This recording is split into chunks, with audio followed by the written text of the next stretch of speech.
Torre d'en Climent Savall, calle de Arcadi Balaguer, número 116. Esta torre de 5 plantas tiene 19 metros de altura y 9 metros de lado. Como es habitual en este tipo de construcciones, está hecha de mampostería de piedra caliza con bloques de arenisca rojiza, bien trabajados, situados en las esquinas.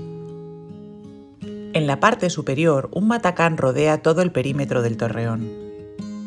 La planta baja tuvo la función de bodega. El uso de la piedra caliza en las esquinas de esta planta inferior, y que solo aparece en esta torre y en ninguna otra más, ha hecho pensar que la misma podría ser del siglo XIV.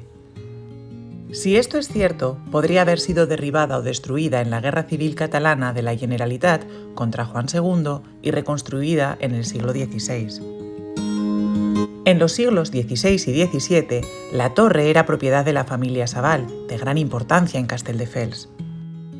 En la fachada se conserva una inscripción en la que se señala en catalán que fue construida por Climent Savall, por la mano de Joan Font, en 1558. Climent Savall fue alcalde de la villa, mandó edificar esta torre y fue el impulsor de las reformas del viejo castillo medieval de Castelldefels para hacerlo operativo de la defensa contra los piratas. Costa Barcelona, Diputación Barcelona, Ayuntamiento Castelldefels, Costa Barcelona. Proyecto realizado por Equalitas Accesibilidad.